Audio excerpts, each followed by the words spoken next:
Hello, late. You're everybody. late to begin with. Now you don't even hit record when the best part of the show's going on.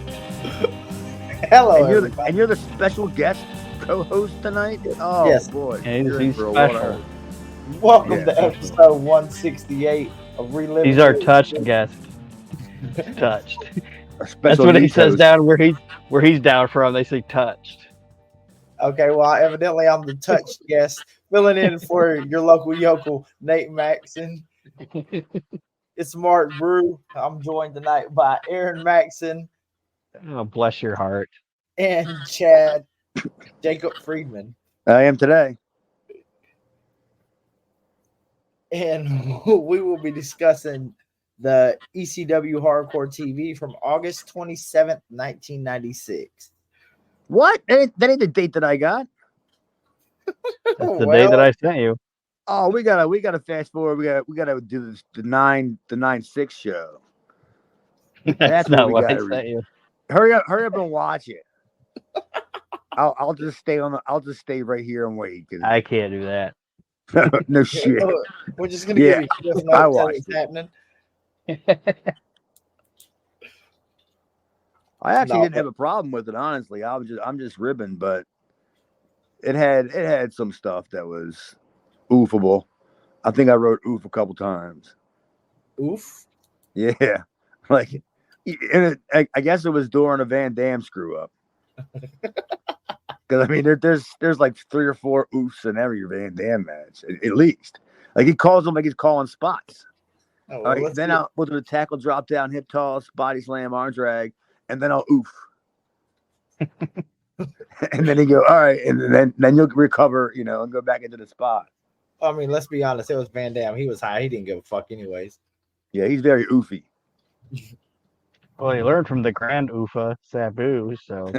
Well, no, the Sheik, even Well, I mean, worse. yeah, but Sabu was doing the work. Sheik was just yelling from the ring, Oh, of course, yeah. I mean, like Sheik was yelling in from there the taking floor. bumps from So, Sabu.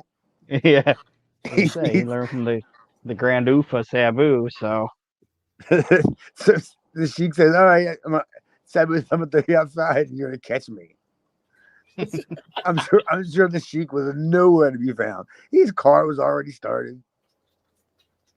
There's no Chad chance was the that he getaway thought driver. it. Dude. Oh my goodness gracious. The Sheik still wrestling today. I'm sure he's booked somewhere in Japan. Well, Um, he's not, but Dory Funk just did it. Dude, stop with the Dory Funk. Yeah, Lemonhead, 83 years old, man. He would think he still works for ECW. He's brought up enough on this show. God, he been there 2 years, and yet we're still beating him up every week. And Ric Flair was like, God damn it. we need Could more have been me. cowbell. Don't worry, I I- fucking got you covered. He's like, I wanted to be the last bag of bones to be in the oldest bag of bones to be in the fucking ring.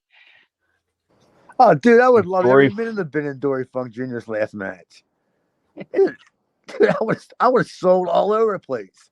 Like just one of them forearms or them bad forearms would have sent me packing.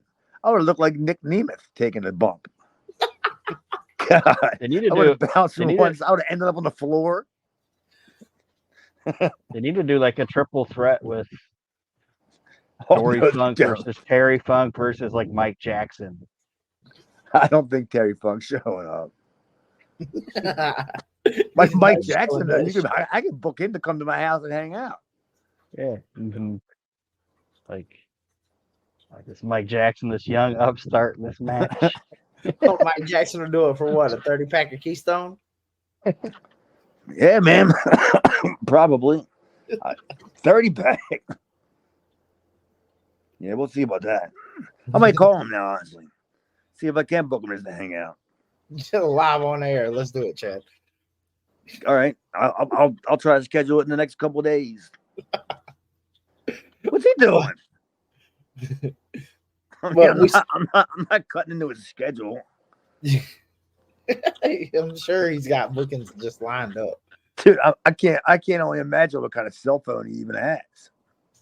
The Good Lord. old Polly one. What's that one? The jigaboo or whatever it was for the old people. They only had like just Jitterbug. That's what the is it? jigaboo. Is that the jigaboo? Okay. Well, That went hard Jitterbug. left really fast. wow. I didn't even mean that. I live in East Tennessee, guys. The gangsters were over. We start out this episode being welcomed by Joey Styles, who's introducing RVD as his guest. We get a montage of RVD clips. I mean, if you want to call it that, but he comes out. What song do you think they played during that? You think he played Respect? I was gonna say I don't know if this is before Walk or not. I'm not sure. I thought he always came out to Walk. I can't remember honestly. It was goofy. So I'm sure you're probably right. Oh, it was goofy. Styles, he comes out mocking Sabu. Styles tells RVD it's gonna get back to Sabu. He'll come looking for him. Van Dam goes into a spiel about this mystery opponent. Says, "Bring him on out. Let's see who you got." And lo and behold, none other than Doug Furnace. Ooh, earth shattering. Dude, I can't believe you could hear the amount of TVs that were clicking onto that channel. I mean, it was an audible noise outside. Yeah, of course not. Doug Furnace. I mean, who doesn't like Doug Furnace? Great. I mean, seriously, really, he turned out to be 100 times better than I saw him when he first started here in East Tennessee, like in 1986, 87. Oh, dude, he's a guy. Yeah, he's a world-class yeah, dude. I was talking to Mark a little bit about that last night. Like when he first came in or whatever, he's fucking massive. You know what I mean? So that I think kind of hindered it a little bit. But when he got some of that bodybuilding weight off of him and slimmed down, even though he was still built like a shit brick house then, I mean, Dude, that's he when was he got brutal. really good, I think. And Yeah, I've his always legs, said that, man. yeah, like his legs, he never lost it in his legs, in his upper body. And I just, I think the biggest problem with him, and I think the reason he doesn't get talked about differently and didn't have a bigger run in the two companies here was just because he couldn't talk. Did he have any His problems promos, either? Did he have any problems? not that I know of. Okay, I'm just making sure he wasn't one of the victims because he's coming around that time period where they're all starting. I mean, we could always go to the good old let's ask Chad Austin if he ever had to stick a needle in Doug Furnace's ass. I don't know. No, I didn't. Nope. I only met him in passing once or twice, and there was no needle exchange program going on. Like I think when I know he passed away of like a heart attack. So Shock. I mean, obviously he did steroids, but I don't think he did anything that nobody else did. I think it was just the fact that like his promos were just trash. That's why he died. No, that's why. That's why he never. That's what he didn't die because his promos were bad. Oh, okay, I didn't think that was. I would love to see that on his death report. There's the name for this episode. R.I.P. to the promo. This guy couldn't talk himself out of a box. But I think that's why he wasn't a bigger deal and didn't make it like, because he was in WCW for a little bit. Yeah, but that was kind of just forget about it. Yeah, but like I said, he just wasn't a good talker, and I think that's what hindered him in the States, and that's why Japan was probably the best place for him because, well, you don't have to be a great promo over there. Yeah, man, he was unbelievable in Japan, and them 6 men with Furnace and stuff, and Profit. Yeah, Crawford and like against like Hanson and shit like that. Like there's some of the best like of when I get deep into watching a Japan DVD and that comes on, it's on one thing that I like when he comes on. One thing I don't fast forward or skip or just anticipate to be over because the dude really could work. He just didn't work in the United States. Yeah. He didn't And then bring them boots. when they got to WWF, they put him with Owen, and they put they changed Crawford to LaFon.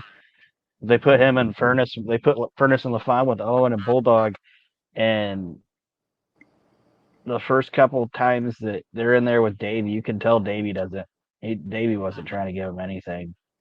Like I think Davey didn't like it. I think he thought they were gunning for their spot or whatever, and just they didn't give him shit. Like they're hyping at Survivor Series when they debut. They hype up the Commerce Comet drop kick and how this drop kick's the best drop kick in the business, and he goes to hit it on Davey, and Davey just moves his head to the left. Like he doesn't even duck all the way down. He just jogs along and moves his head to the left, and Furnace just blows right by him. It's like this great drop kick, and fucking Davey just He wasn't move over selling. this way. Wasn't selling the famous drop kick. Nonetheless, he was looking pretty jacked to the gills whenever he come out. He was ready to teach that young twerp RVD a lesson, wasn't he? Oh, Rob Van Dam made me laugh a lot during this because I can't believe how young he actually really looked. Like physically in the face looked. Like Oh yeah. Just fast forward a couple years, you know what I mean? Like just later on, you know, and then how he looks, and I looked at that and I was like, he's got like rosy cheeks. What's fucking hilarious is me and Aaron was talking about this prior. Like, I was listening to him talking. I was like, where the fuck did his voice go? This is Dude, like he sounded gay. I didn't know that he was gay, but he certainly came across that way on the way he talked.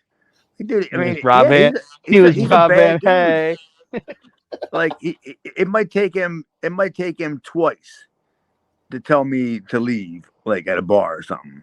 Because the first time I was looking at him seriously, you know, okay, but it might take him twice. That's how intimidating you don't look. But I mean, he is going to tell me to leave. He would throw me a bar stool and then give me a stupid kick. The match kicks off. We get some good back and forth action. The fight spills outside after Furnace attempts a stun gun and launches Van Dam out of the ring. Van Dam tries to get back in, and Furnace shoulder blocks him like his name is Brian Urlacher, launching Van Dam into the third row. Hey, let me ask you about that like slingshot thing. Do you like that spot? I mean, I love it. I think it's great. Yeah. I love it. But I just feel like it never gets any like respect. Like it's so it could be so bad. You know what I mean? Like, I mean, the fact that you know he launched his ass to, you know. I know. I'm saying. Like it takes some athleticism. And them ropes are like they're not that soft, man. No, and you really got to trust the motherfucker you're working with. You ain't kidding, dude. Like launching people all over the place and shit like that. Like you got to have enough faith that he's gonna projectile you with enough momentum for you to take that bump properly. Oh, yeah, they definitely hurt. I didn't like. I love that ring, but I didn't like them ropes. Well, right from the start, I think Doug Furnace, or I'm sure Paul Heyman too, was probably like, look, this is your first outing here, you know, and we want these people to know what you're about. They probably know who you are, but we want them to know what you're about, because like first thing in, man, even before all this stuff we're talking about, that fucking belly to back fucking suplex or whatever that he hit on RVD at the beginning of it, that was fucking nuts. Oh yeah, it didn't take him long, did it? No. No.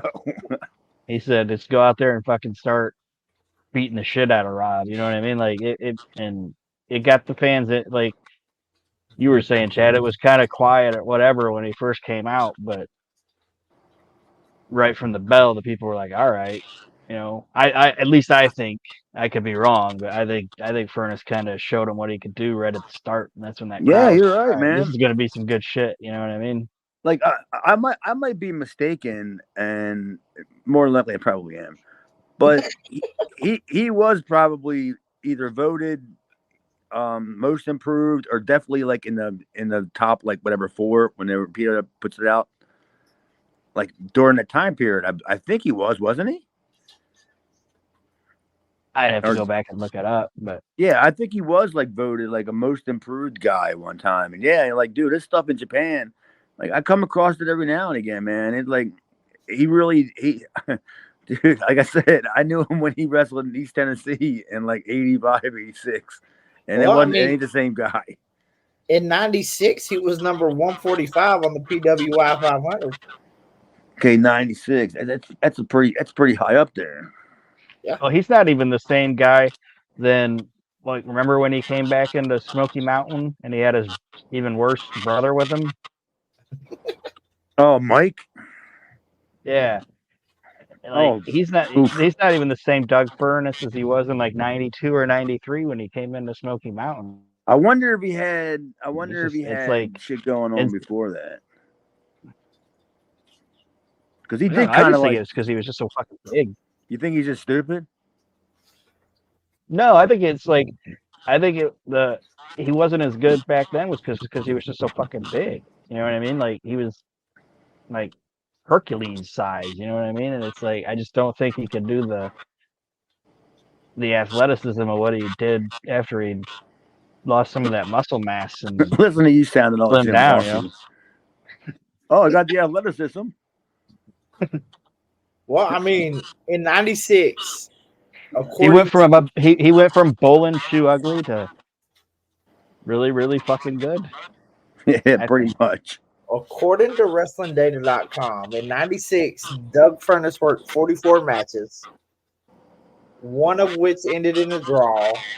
21 he was defeated in, and 23 he won. And how long ago was this? 1996. Oh, well, that's about my record. So he stunk too then. But listen, 40, okay. 44 matches in a year doesn't seem like very much. Well, no, I'm actually, trying to do the 66 math total. too, but it has to be just based on the amount of dates a tour is, right? It was 44 wins, one draw, 21 defeats, 66. Oh, okay. I thought you said. Okay, I thought you said he only worked 44 matches. I was gonna say, what the fuck? Yeah, sir. He won 44. Okay. The year before that, he did 129. So it was kind of a light schedule for him in '96. He's still alive, apparently. I don't believe it. Anyways, RVD's launched into the crowd. Furnace pursues him and hits him with a chair. They continue to fight into the arena. They fight back ringside and into the ring. No. Yeah, good luck. Good luck selling me on the "I'll take a chair shot for you," Doug Furnace. Oh, yeah, okay. He definitely didn't call that in the locker room. I'd be like, that's not happening. Count me out on that one, motherfucker. No chance. Dude, you can just look at me wrong and I'll cower. We get some more exchange. Van Dam slams Furnace on the edge of the mat, which leads him to getting Furnace into the position for a guillotine leg drop with a chair. That was brutal.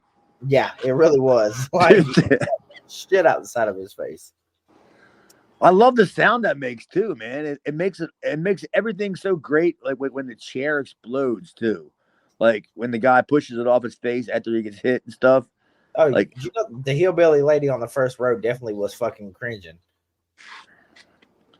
Oh no, I didn't see. I just saw a whole bunch of hillbilly people in the front row. I didn't pick out one particular one. The guillotine leg drop. RBD hits a coast to coast following that. Couple of pin attempts and some back and forth. Furnace hits a top rope what the commentators called a clothesline, but it looked more like a shoulder block. Right. Some chair action ensues. RVD hits a spinning kick to the chair with Furnace holding it, and RVD takes down Doug Furnace for the 1, 2, 3. Well, obviously, Doug Furnace did not do his homework on Rob Van Dam and go back and watch videotapes. If the dude throws you a chair, don't grab Don't catch it. Drop the motherfucker. Sidestep it. Now they catch it like he's going to take a seat. Like literally, they hold it. Yeah. Like it can never be done perfect. It would never happen. I don't believe it's ever happened. Or it was perfect timing. It's like kind of too hard to plan that out. Right.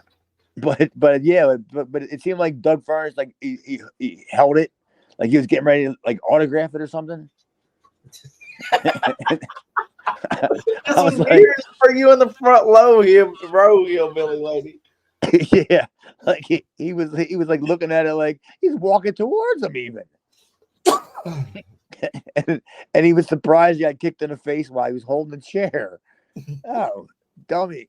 Don't feel sorry for Doug Furnace at all. He deserved that. I would have had 911 come out and chokeslam him on top of that. And he don't even work there anymore. Afterwards, Van Dam asks Furnace to shake his hand. Furnace clotheslines Van Dam and hits him with a belly-to-back suplex and walks off like a BML. As they stretch your Van Dam out. Yeah. I don't remember that. And that to me, that really struck me as kind of odd. Not odd in a bad way. It was just I don't remember it. I was like, dude, they really put Furnace over. I thought I spotted you as one of the medics. What was I? Shit. There's definitely a good chance that I was. Oh no, I was. Yeah, that time I was way gone. Oh no, that wasn't Chad. That was Chaz. I'm sorry. No, I was in Arkansas or Memphis this time. Yeah, but it just it was Van Dam's just he's just incredible. Then I don't know about now. Must be doing something right if you've seen Katie Forbes. Well, I don't know who that is, but that's his wife. Okay. All right. Well, that's great for Rob Van Dam, I guess. I just don't know who she is. Sounds like she's famous. Like she owns a car dealership or something. She's definitely got some junk in that trunk. Oh, she's one of them. Yeah. Whatever. We're taking backstage. They show some money. He's got money and weed. I mean, sounds like a good time. Of course, he's gonna get some big booty hoe. I'm sure. At the ECW arena? Shit. We're taking backstage. They show a synopsis of Sabu and Van Dam's interactions. Hey, don't forget Missy Hyatt still works there. Oh, the walking riot. She's coming up. She's coming up. Yeah. So Rob Van Dam didn't go without while he was in ECW, put it that way. We get a recap on what happened between Raven and Sandman storyline and Missy Hyatt getting injured or a broken elbow by Lori. Yeah, great. Woo! Lori doesn't know how to swing a cane, and for some reason Missy Hyatt had dreadlocks. What's going on there? I wouldn't have taken that cane from. Yeah, dude, she didn't know how to swing it. That's made it even worse. Like she was swinging it like the guy was trying to steal her purse or something. Get back here, motherfucker. Like she literally was like swinging like it was a carjacking. I was like, I'm so glad I ain't gotta take the shit. I'm sure they didn't hurt like Sandman hurts, but Chad, I'm sure they didn't feel good because she was just wailing away and shit. That's one of the times that Chad was like, "Thank y'all for Arkansas." Yep. I'll put over this gay guy every single night. Can't work a lick. Can't even tear down the ring right. But whatever. I'll put him over. But yeah, Sandman's wife. Oof. Oh, that's Did a he different kind of awful. But Did you, the gay it's guy not come her fault, highly right? recommended by Pat Patterson? What's that? I said, did the gay guy come highly recommended by Pat Patterson? It could be. Okay, that was a little far. I'm sorry. I'm just saying he brought up Missy Hyatt in a carjacking. She was like, I haven't been in a carjacking this bad since I was with Dick Slater. Jesus. Yeah, Missy. I always liked Missy, but yeah, she. I mean, is it just me, or now is she really kind of ran her course like there? Am I In missing ECW? something? Yeah, in ECW. Yeah. It's kind of just been there, done that, right? Yeah. All right, that's cool. I just thought it was kind of me because I was like, oh, I forgot about Missy Hyatt. From what I can tell, though, like on social media and stuff, she's a sweet person. Who cares? What the fuck? Ta-da! Great for Fuck her. it. I told Lori to hit her with the cane. Fuck yeah. That was good shit. Oh yeah. You don't care if somebody's a nice person here on Reliving the Extreme? Fuck them. Yeah. What the fuck? we beat them. We beat them with kendo sticks and shit. We've put live people in the dirt and taken dead people out of it. Yeah. We're pretty much a different show. We've taken one of the greatest wrestlers of all time, or considered one of the greatest wrestlers of all time, and reduced him to a sugared candy. we have an award annually for the biggest ham bone. Seriously, we're awful. If it don't stink, it ain't for us. Well, the next segment kind of popped me though. Extreme Encyclopedia. Why? Because you're stupid? No, just the way they worded this shit. Oh, the hookerist grapple. Yeah. Grappaloonis. Angerus Shootagrappus. What the fuck? Tommy Dreamer, a noun. Weaponous Usurus. The innovator of violence, a 25-year-old veteran of the ring wars who has declared leader of the revolution by his mentor Terry Funk, answers those who say he's too hardcore by vowing to fight until he dies in the ring. Too many enemies want to take him up on the offer. Because he's a terrible friend. Should be Weapon Hamponius. Yeah, dude, seriously. Like, he's awful. Like, he can't keep a friend. Yeah. That makes him a heel in my book. You stink. It ain't everybody else. You couldn't keep Terry Funk. You got to introduce yourself to Terry Funk every time you meet him. And I'm sure Tommy did too. But Terry didn't even like him. Terry liked everybody. Not Tommy Dreamer. Who was worse at picking friends, Tommy Dreamer or Sting? Because every friend Sting had turned on him too. Well, he stinks too. And then we got Taz, Angrius, Shoot Grappalus, exacerbated, a word that you would never hear come out of. Did what now? Yeah, exacerbated. A word he was called exacerbating. Get out of here. He's probably one of the guys out there in the woods with exacerbating in the Grand Wizard. He was exacerbating while that was going. I don't think that's outside with Paul and the Grand Wizard exacerbating. I think much more went on. Out in the bush. The gravelly knoll. There was a second jerker. He was Taz was on a grassy knoll exacerbated.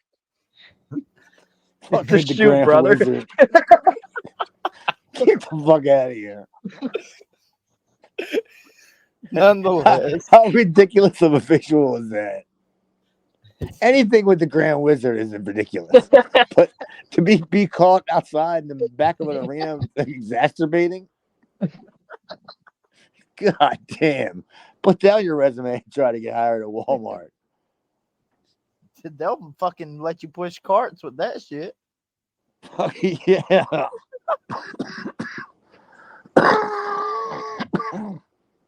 It's a shoot.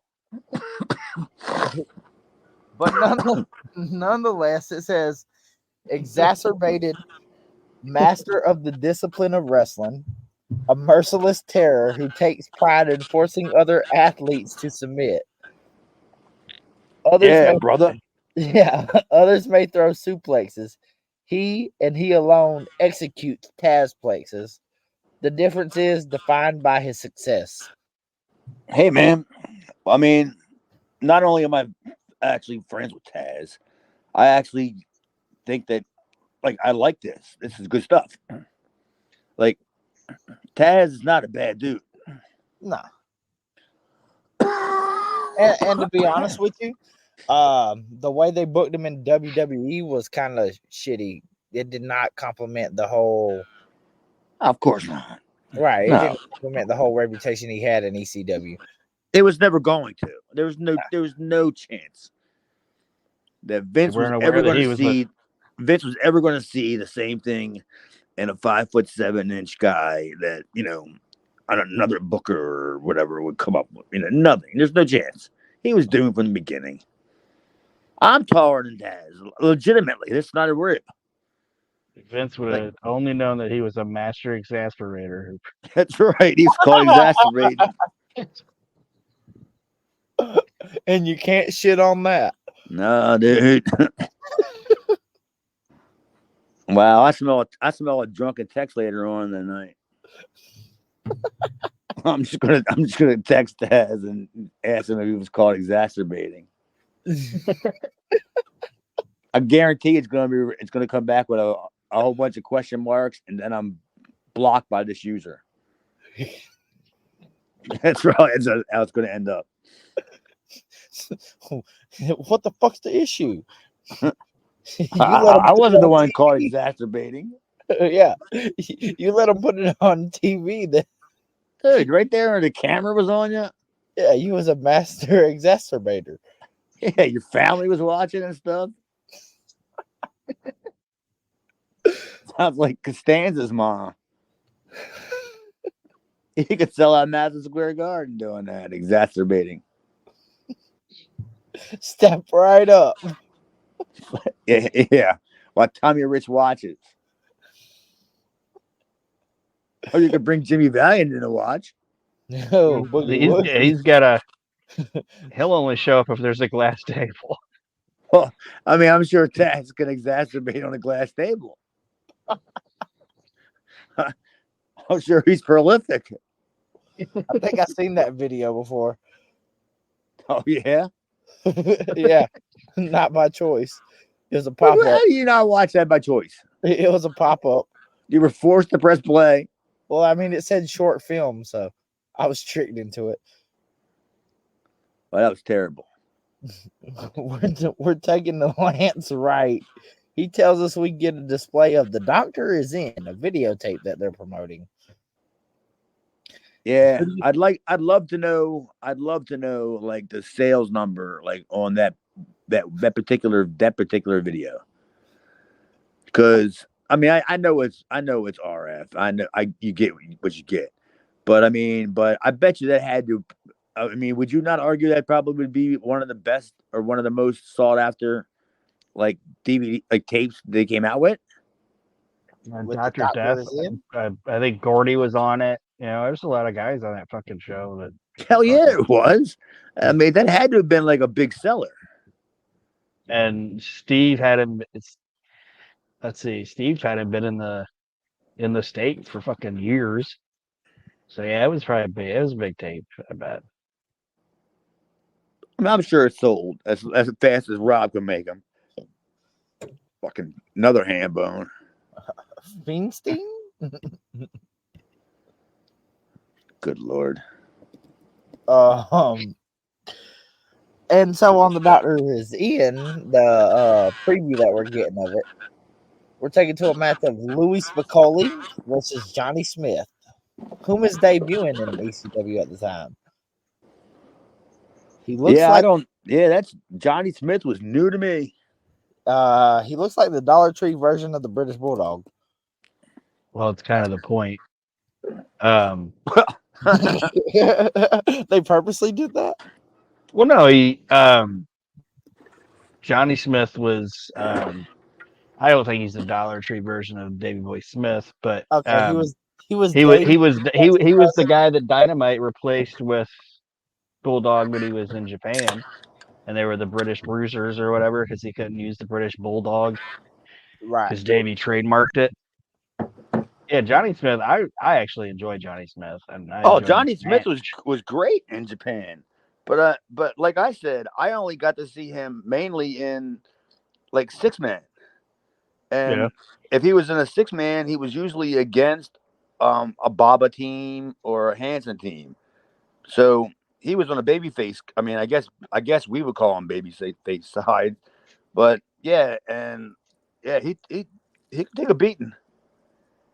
I mean, fun fact: IMDb has the Doctor is in video rated at 7.1 out of 10. Of what? 7.1 out of 10. What's the scale? What is it about? It's 210. It's this guy that rated at 7.1 out of 10 with 16 votes. This is some random hambone was like, so what? 16 fucking people were like, I'm gonna put a review on this and rate it. That's fantastic. So I don't think the sales metrics would be really great, but 16 people. Fuck yeah, taking the world over here. I mean, damn. Great job. Yeah, they really showed them. You also have to realize they're rating this in 2024, and it was a tape that was sold in 1996. In 1996, anything you could get your hands on, you would want to get your hands on. Like it could be a thing with 15 fucking minutes of wrestling on it. That if you hadn't seen it before, you fucking want it, and you'd watch it over and over and over and over again. It was Why do you think that was probably one of Feinstein's best years? Around this time period, that's definitely a shoot, because I've been there. I've helped him load up before to go do shit before, and I wasn't involved in any of that shit, by the way. And yeah, I've seen the shit that he prepared, like, and he had his whole operation going on. It was actually quite impressive for a fucking fag. People just, they're not used to knowing how it was back in the day of just because now. But he wasn't even a fan, Aaron. That was the worst part about it. I'm just talking about like with saying like kind of going off with what Mark was saying about their 16 reviews on the thing or whatever. But I'm just saying back in '96. No, it was everybody would have wanted reviews, like people leaving comments and stuff about it. No. Okay. Well, MySpace. I'm just saying, like yeah. Anyway, Spicoli Smith. Yeah, I thought I enjoyed it. I thought it was a good match. Yeah, I mean, it was some nice mat work, big exchanges for two bigger guys. I was surprised at the athleticism in the opening of it. I think this is the second or third time we've seen Lou, and he's been great every time. I love Louie. I wish he would have. He's a guy that I wish would have stayed in ECW longer than what he did. Well, didn't he? I was meaning. I wrote this down because I wanted to ask you when we got here. Anyway, he fell victim, right? To demons or whatever you want to call it. Yeah. Oh yeah. That's how he went, right? Okay. I kind of thought so. I just wasn't sure. The story with him is he cleaned himself up, and then I think his mom got cancer and died or whatever, and he's kind of relapsed and didn't come back from it. That's sad, man, because that guy was unbelievable, and he had Yeah. an unbelievable a year, maybe 18 months before he even coming to ECW. That was before, Yeah, right? because he was in Mexico as Madonna's boyfriend, Right. and then he went to Vince, and he was Rad Radford. Yeah, but he went to Puerto Rico first before that. Yeah, and then he was That's Radford, probably and I where think dude, that's where he his didn't have a addiction started. chance. This guy was in Mexico and then went to Puerto Rico. Then went to Puerto Rico. Fuck, he was doomed. Dutch And Mantel's the only one that's ever gotten out alive. and then like I said, then he went to Vince, and Vince didn't like him. From everything I read, he just thought he was a junkie and didn't want anything to do with him. And then great first impression to the Vince McMahon. Yeah. and then he went, like I said, he went to ECW, and it's crazy because he kind of, from everything I understand, if you look at his timeline, he went to ECW and got clean, and then he went to WCW, and that's when he passed away, was when he worked for WCW. Oh, well, that right there tells you everything you need to know. That's where everybody went to die. Yeah, because he had a little cool feud with going with Larry Zbyszko before he okay. That's passed away. a pretty high value. I would take that as a high value feud. That's not bad. Because Scott Hall liked him, and obviously Larry Zbyszko likes, he's kind of a mentor to Scott Hall, so they both like Louis, and like I said, he just the worst got him at the end. That really stinks because I really thought he had a great look. He could talk. Yeah, he could talk. He was big. Actually, his talking was part of the was not part of the problem, but was part of what helps him because he's not that great. Like he literally just talks. He's a big dude, but he can play a chicken shit heel, which you don't get that a lot. You know what I mean? Yeah, of course. So I enjoyed his career, and I enjoyed the guy, and I think it's like, I know it's kind of cliche to be like, oh man, it's a tragedy or what could have been, but I think Louis really is a what could have been. I think if he would have kept his head on straight and not relapsed, and he was almost there. I mean, you couldn't get any closer, right? You already had a taste. You already been to catering. You know what it's like. You want to go back. He'd been all over the world.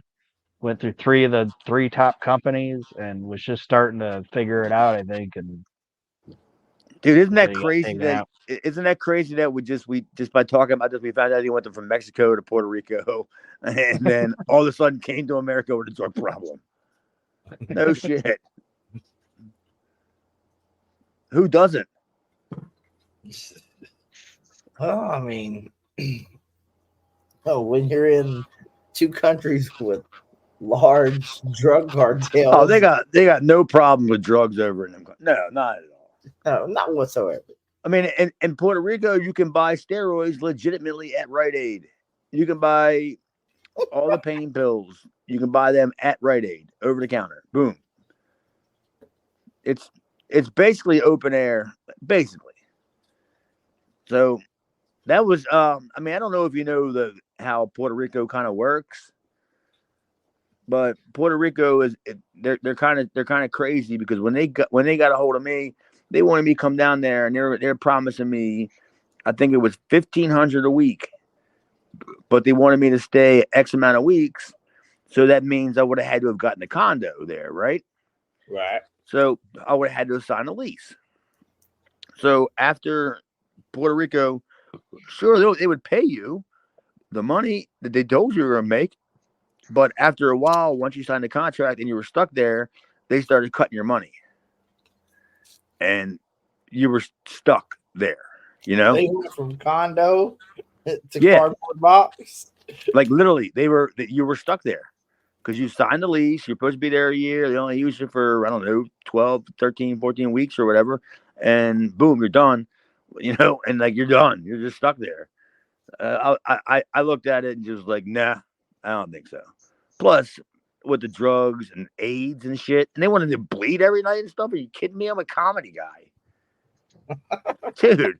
I It's triple like Flair removed talked. shoelaces and shit like that. You know what I mean? I wrestle women. It's like Flair talked about in his book when he went over there to defend the belt. He wanted to take Piper with him, and they weren't Just going to pay for Piper. They just gave protection. him. They gave him. Yeah, but they gave they paid Flair like however much they paid him, and then they just gave Piper a spittoon of coke, and he was like, "All right." Yeah, what's he gonna Imagine do? Yeah, fuck Puerto Rico, dude.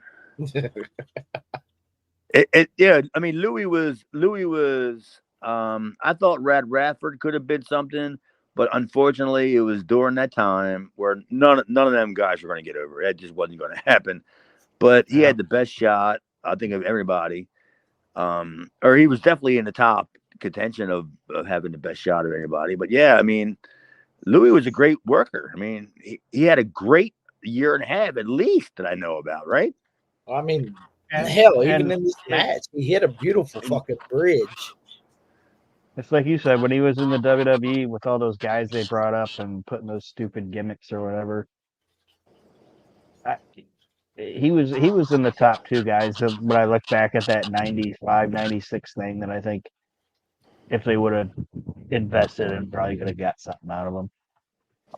Yeah, I agree. The other guy, I think Bret Hart was a fan too. Yeah.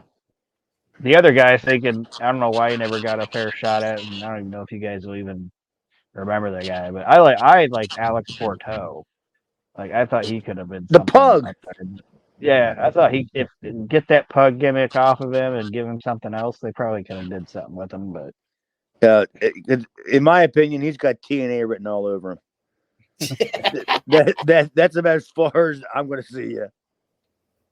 He's working a program with Top Dollar. Oof. Good Lord. Archie Mitchell. well, now I'm thinking he's working a program at Dollar Tree, but time that didn't take long, Aaron. I was just writing that joke down. General Dollar. He's not going to have the top dollar family. He's going to have the family dollar. Yeah. and he didn't fall out of the learning tree. He fell out of the Dollar Tree. Dude. The guy's all broke. He's like, come to me, learn out of the Dollar Tree, and it's just like him and like a bunch of fucking Rich Swans. indie guys from the 90s. Rich Swan with his curly hair, pubic hairs on his chest. God, TNA is so bad. It's like it's written like it's the writers were for like Married with Children or something. Didn't fucking Rich Swan just get like a wrestler or some shit? With Shocker, him and Velveteen. Yeah, two guys that I proudly trained. I think Rich Swan showed his dick to somebody that was legal though. So. Oh, he was. That's in question. So seriously, I've never been in anybody that was not in question.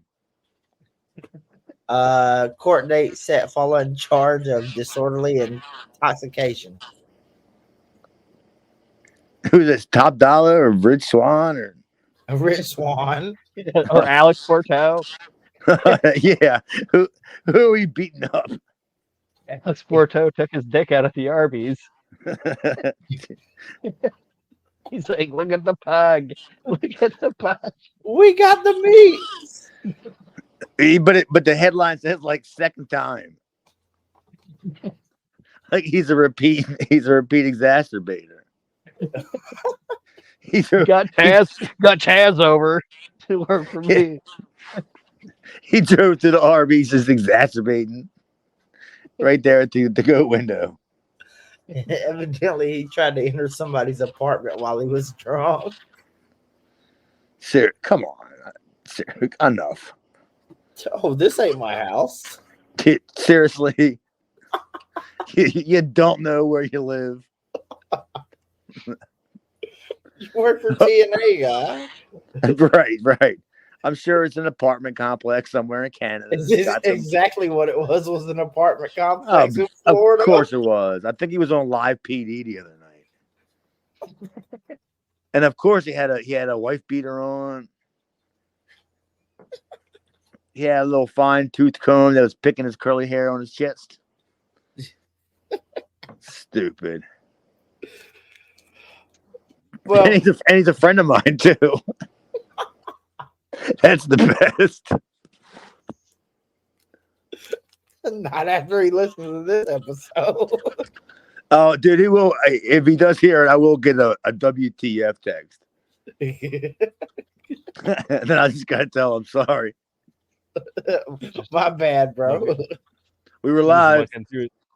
He's just looking through the window, tugging, and the chick's like, "Stop looking at me, Swan." While he's still combing the hair on his chest.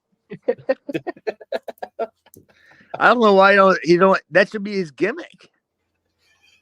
Dude, seriously, you want to get over now? Bring out the comb.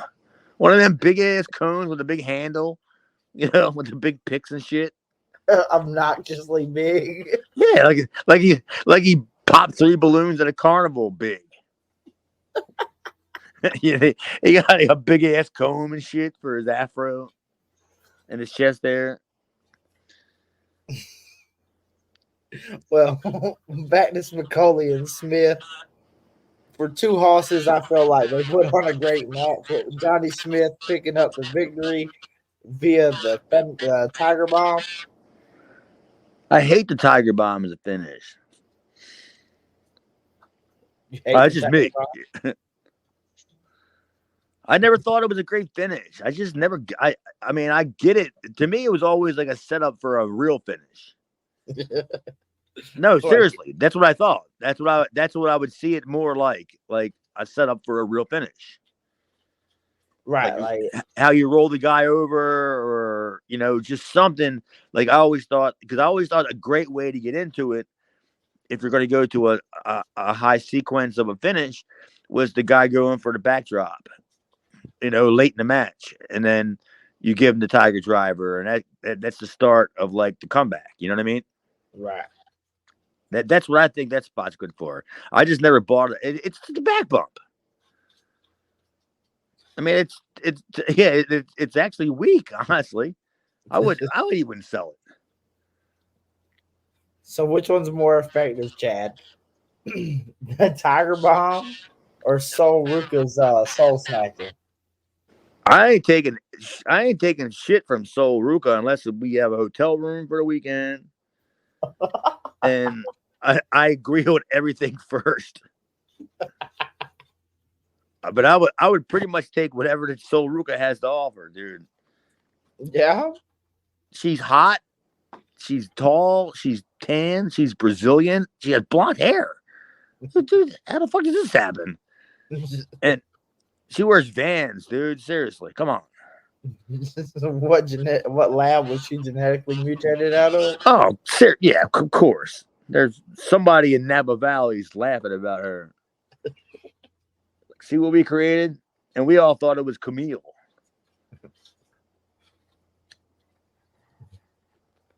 Oh, I love me some Sol Ruka, dude. Seriously. I think I even carved it in a tree.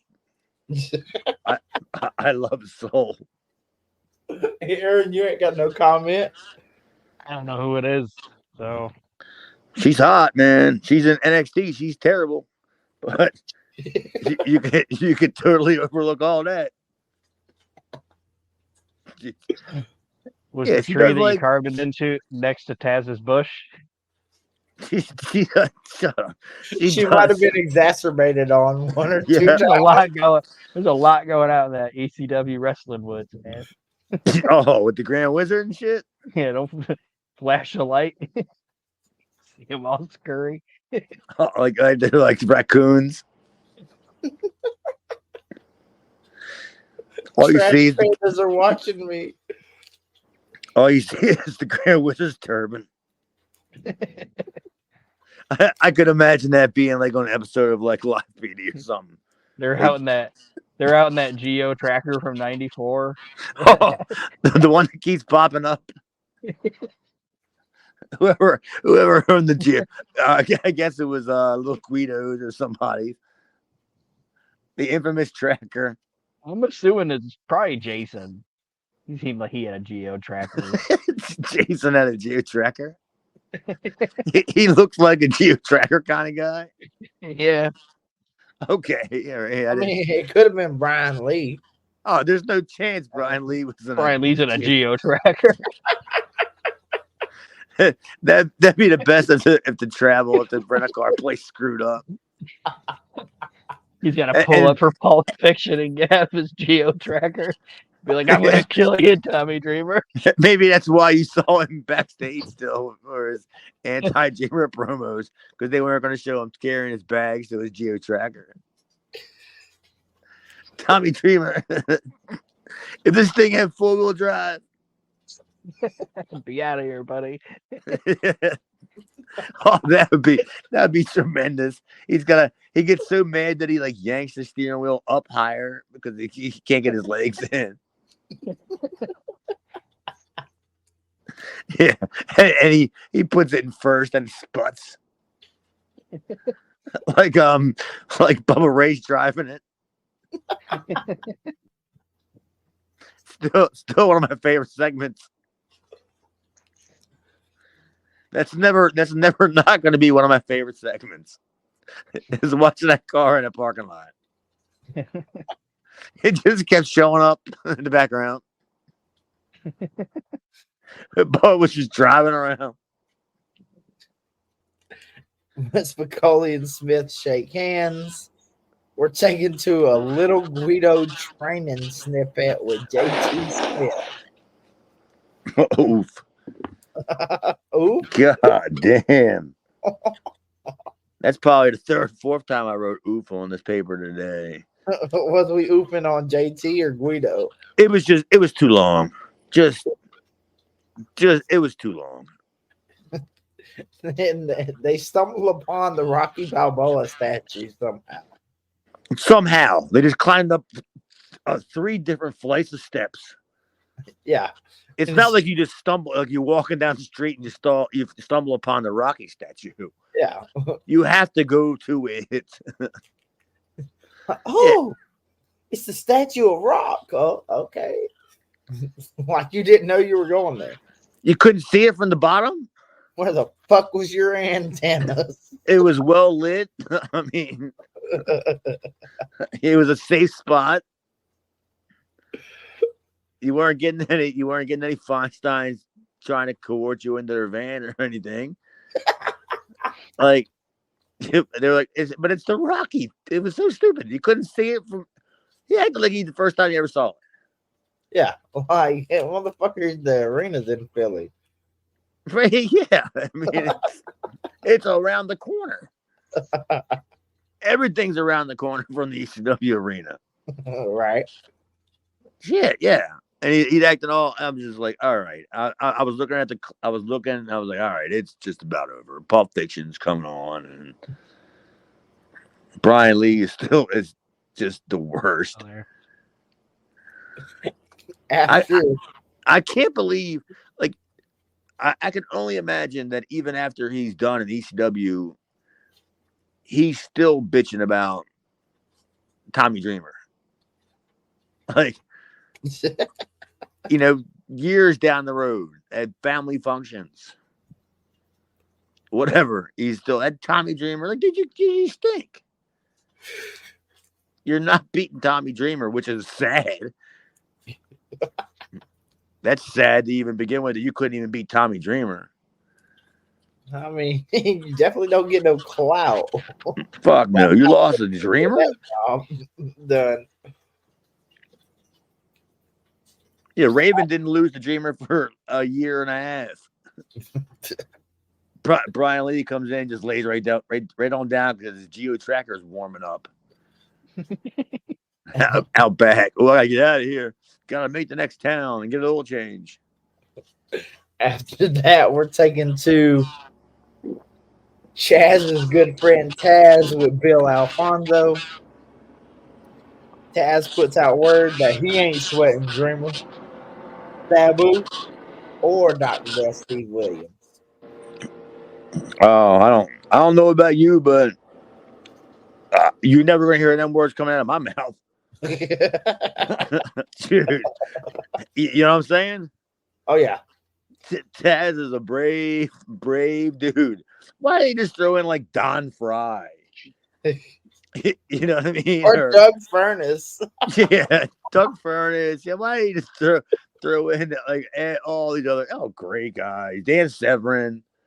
Why not? But Dr. Good Death, night. yeah, that took some stones. And Taz is it's so funny to me just because Taz is such a nice guy. And he's so not Taz. That it's actually kind of hard for me to really like take him seriously, even though I can separate it.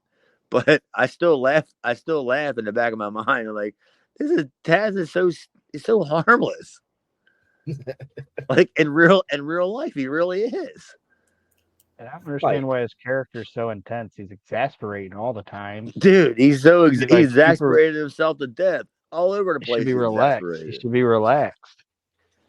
Yeah, you figure you probably can't exasperate for another 18 more minutes. So just take it easy there, Taz. Chill out. Not a 2-pump chump.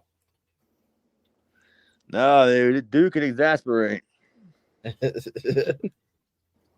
Which is good though. I mean, a Taz promo is never a bad thing. Am I wrong?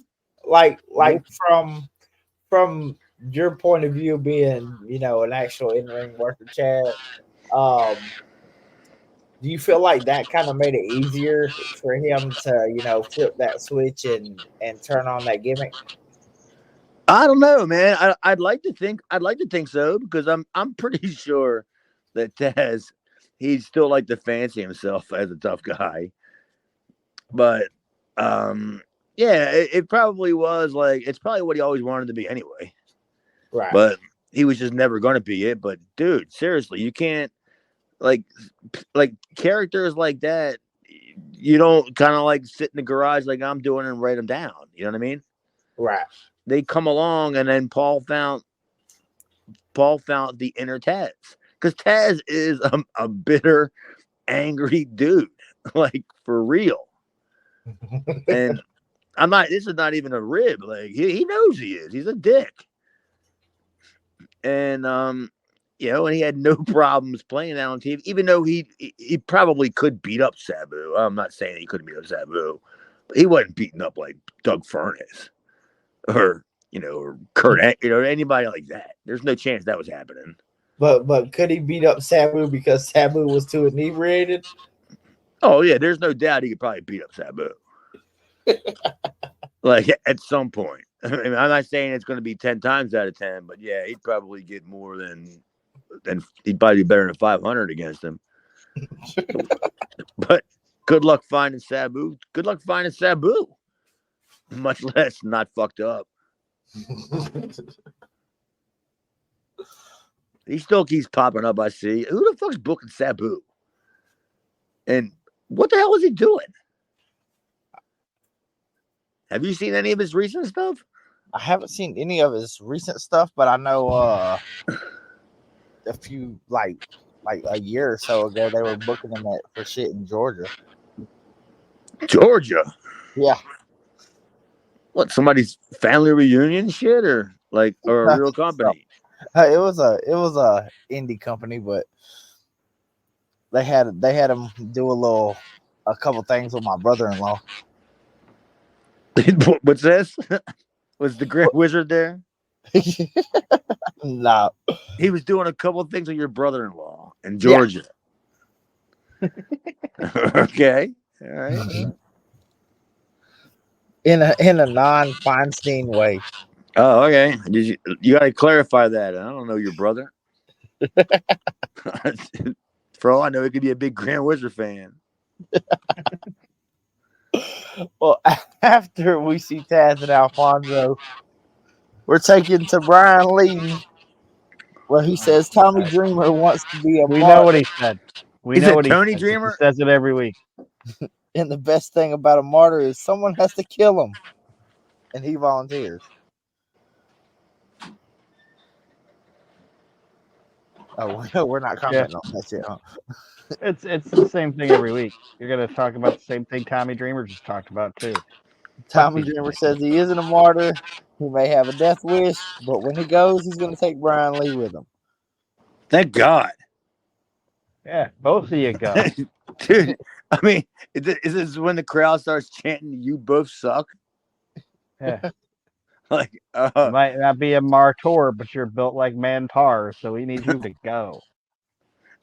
I just think it's great he's going to take him with him. You're Dreamer going to kill and two Lee and their birds. Dreamer and Lee down the road in their Geo Tracker. To the next town, And Parsippany, New Jersey. Dreamer singing, "You are not alone." Nope. Yep, I'm going to get you over to Joseph Oldie over here in Parsippany, New Jersey. We're going to do big things, Brian Lee, over here. They're still Like, driving that Geo Tracker, Brian Lee? probably. Yeah. I'm surprised he's driving it all. Is he still alive? You can only play 90s R&B out of it. When they pull up to the fucking joint, If you try to play anything before 1996, it just won't play. Dude, I'm sure he's got Led Zeppelin, Cashmere cassettes stuck in there. Yeah, he's watching Fast Times at Ridgemont High and taking dating advice.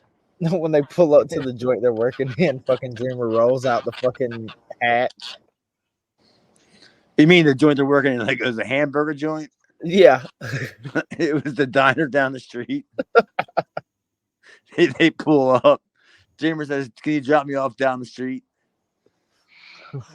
I don't want anybody that I'm serving my eggs over easy to see me getting dropped off on a Geo Tracker. In South Philly, even. I bet that was a sight. That little fancy ass white Geo Tracker driving down South Street with a splash design on the side. Like Nickelodeon slimed on the side of it. Dude. Oh my God. I bet you he was a hit down on South Street. Certain parts of it anyway. It's a little white Geo Tracker. We're taking back to JT Smith and Guido, where he says they're going to invade your town and they're going to bring the Rock with them. Yeah, they didn't bring the Rock with them, but Guido says the Rock ain't coming. JT calls him a jerk, says it's him, Nunzio, and the Rock. Bada bing, bada boom. Well, this was probably, in my opinion, this was probably the worst FBI segment. And I'm a huge fan. Aaron, we goof on it all the time, but we goof on it in a good way. Yeah. But this has to be one of the worst. I mean, it has to be. It was just way too long, wasn't it? Am I wrong in thinking this? No, and I think it was probably an instance of probably Paul wasn't there. And then he just had you to think? use whatever he had. Yeah. Like, it wasn't even done in like multiple takes. It was just done like, boom, get it over with. Yeah, and I would assume that if Paul Heyman would have been there producing it, it probably would have been better. It would have been tighter, you think, right? Yeah. Because it went on to me like too long. Like, I was just like, you watch pigeons poop on the goddamn Rocky statue they were there so long. Yeah. They just kept making the same fucking joke. It was bad. Pretty much, yeah. And I was like, dude, this is the end of it. This is not great. You punchline 5 times. Yeah, it was not. It wasn't the greatest. It wasn't the greatest end. I'm a big fan of the FBI. I mean, I love Guido, and JT is just as dumb as ever, but that makes him good in a way. Comedic value there. They tried. JT's good bad wrestling. But that's a shoot. Yeah, I'm just saying it's good bad. He really does stink. Like they didn't give him that gimmick of being a klutz because it was a work. He was working the gimmick, huh? No, he was stupid. He was trying to do stuff that there's no chance he was gonna do. There's no chance. Up next, we got Devon. Says he can't wait until the next family gathering. Nope. Devon's becoming the highlight of my show every week. Love me some Devon. Bubba says, thing about being in a family, no matter how much you may fight, still love one another, and he loves them so much he's gonna bust his face. Yeah, well, that's what they've been. How long have they been doing this for now, Nate? This has been easily 5 weeks, right? I think you meant Aaron. Huh? You said Nate, but I think you meant Aaron. Well, how long has this been going on? Like they've been building this for easily a month, easily over 5 weeks or so. Yeah, with Devon and the Dudleys and all that. Yeah, it's been going on probably even longer than that. Yeah, I mean they do the same shit, which is great. I like it where they always fight, they reunite, they fight again. Now they're gonna fight again, and Dan, we all know they're gonna reunite again. I got no problem with it. Then we get cut back to your favorite dumbass JT and Guido starts trying to fight the fucking Rocky statue. Just stupid. Unbelievable. You're right. There's no chance Paul Lee was producing any of this. Well, Chad's gonna pop for the next one because we're taking the Too Cold Scorpio. Good Lord. He says it's showtime. He's coming from the top and then some. Someone's gonna go down for the 1, 2, 3. That's exactly what he said. Did you just write down his promo? Because that's what he said. We're taking to the gangsters then. New Jack says him and Mustafa wanted to be the best at something that they tried carjacking, but the dude in Jersey was better. I don't know who that was. I don't know that story, so. They tried rolling old women, but the dude in Houston was better. But that's even sad, even saying that. Yeah, but now they have something they can be proud of because they're the World Tag Team Champions. They're no longer robbing old women. Yeah, that's pathetic. I mean, seriously, like you and New Jack are going to sit around, or you and Mustafa are going to sit around and think over anything, and your big plan is you're going to go out and rob old women. I mean, Mustafa can only holler in the background. Ah! Dude, well, yeah, what the hell? He got no shirt on. He ain't wore a shirt in decades. Dude's stupid. He smokes cigarette. He smokes pencil shavings. What the fuck? Yeah, dude, come on. I mean, I'm pretty fucking lazy, and I don't want to walk to the store all the time and buy a pack of cigarettes, and I'll smoke a goddamn butt that I have in the ashtray, but I ain't smoking pencil shavings.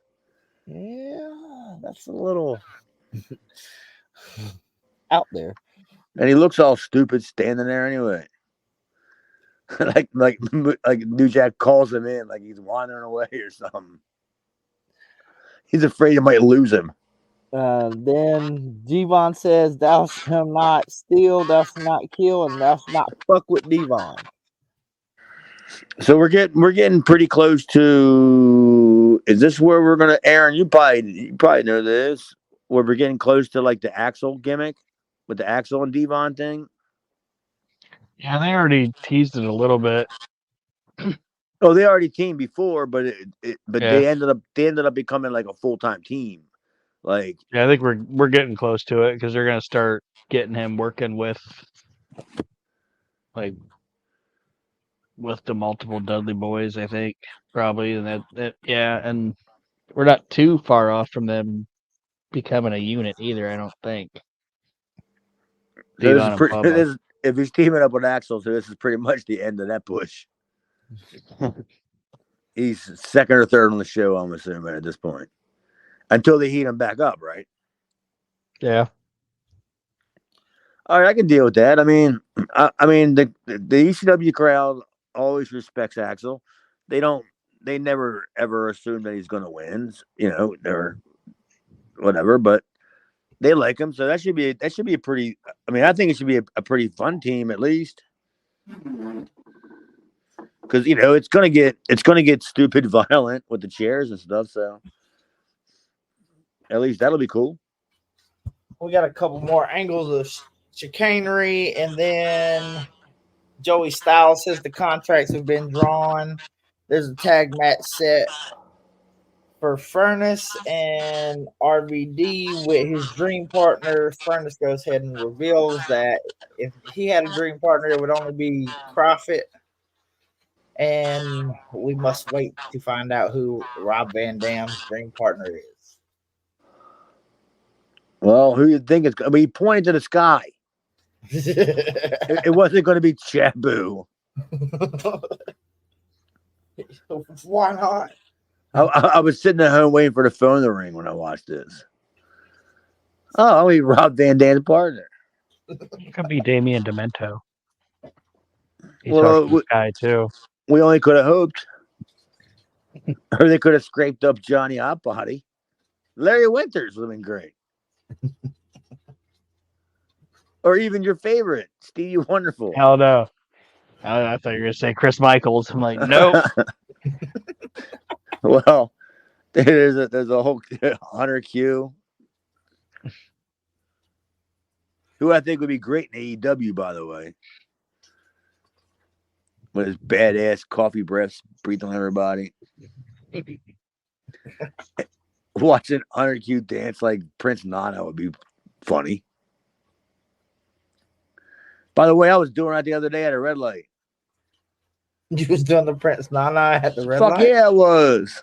Because I swerve when I drive. Hell yeah. Girls next to me in their Geo Tracker were popping.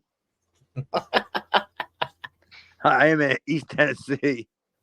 Seen a man with some shades and a turban in the back, and you got the fuck out of there, huh? Ah, the light turned green. See you, pal. Because I swerve when I drive. Well, that's how we were taken off the air, though, is with Joey Styles announcing that the contracts have been drawn, and Furnace and talking about Profit was going to be his partner, and we have to wait for RVD. Yeah, I just had the only problem that I have with the whole entire Crawford Furnace thing is I just don't think that the ECW crowd was as smart enough for them. They're definitely smart enough to know who they are, but to really appreciate them, I really think that they just didn't. They didn't really, they weren't going to get it. You know what I mean? Right. It was great because I thought it was cool. That's all I thought it was. I didn't think it was a game changer. I didn't think it was going to be a big money thing. Oh my God, Crawford and Furnace, first time in the States in whatever years, are great. But I said I just didn't see it. I didn't see it drawing any money because that little tiny piece of that market is, basically me, a tape trader. That knew who they were anyway. Right. So that's I was just kind of nah. I guess underimpressed, underwhelmed by it, but it's still cool to have. So in a school format, A, B, C, or D, or F, how do we rate this episode? Well, I mean, I always like to go last, but I don't mind going first. I'll give it a solid. I mean, I did not like it. I liked it. It just wasn't great. Right. So maybe a very high C or the lowest possible B you can probably get somewhere around that area. I was going to say B minus. Yeah, somewhere about B minus sounds about right. It was it was passable. It was watchable. You got to see people you're not going to see that often, or maybe ever again for that matter. But yeah, it was decent. It definitely wasn't ECW in the sense of being ECW. because we didn't get bored to death with a lot of Raven or Dreamer or all the regular people, Right. So we got a little freshness, but Damian Kane's still there. Yeah, Leather Lou Albano's still around. He's still got his little harlot with him. But yeah, Who the it's fuck, just, dude? How is he still there? I'm asking. I mean, maybe he didn't give a fuck if the check bounced. You think they're still using his license, or that was his old promo? They just needed something. Yeah. Because I'm just like, he ain't been on TV in weeks, and he is the Leather Lou Albano. Yeah, but when I just saw him, I knew it was over. They were just putting something on and put something on.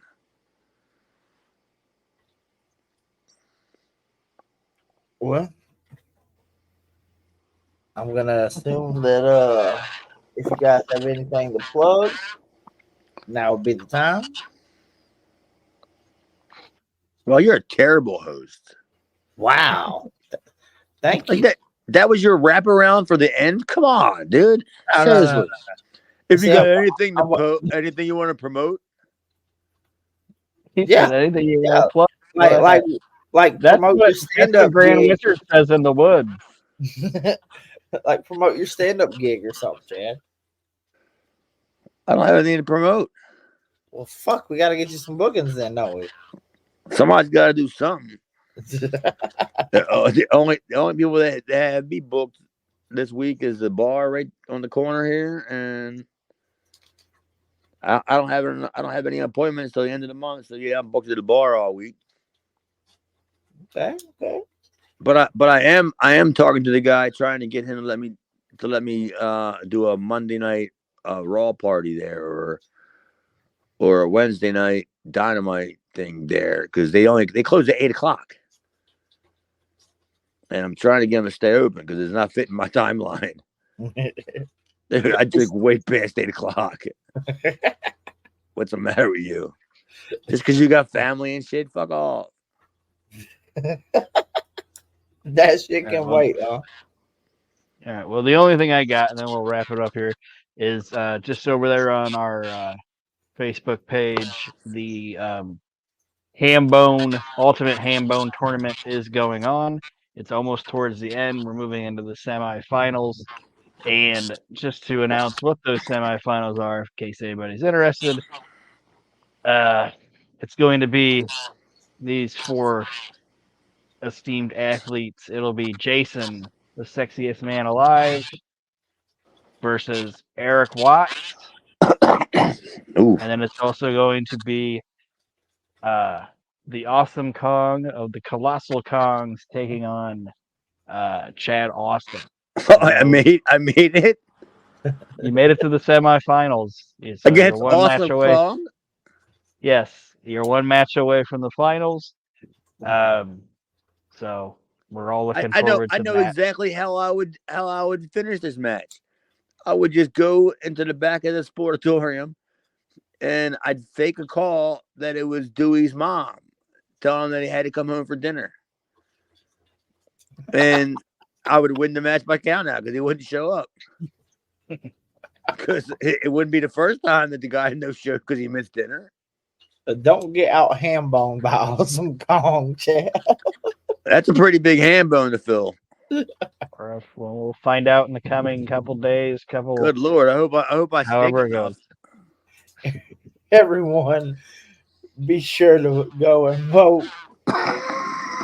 Chad Austin definitely needs your vote. Yeah, got to be a ham bone. And I would like to thank everyone for joining us again. We got some stuff in the works that's gonna be pretty fun. Try to bring some more material to the page. And we do? Yeah, we do. All right. Well, a little information would help. I do work here. You do work here? You guys can talk about it off camera. Yeah. Or off camera. gotta wrap this up. But thank you for listening, everybody. Maybe next week your normal host Nate will be here. But until then, this is Aaron, Chad, and Mark signing off on Reliving the Extreme.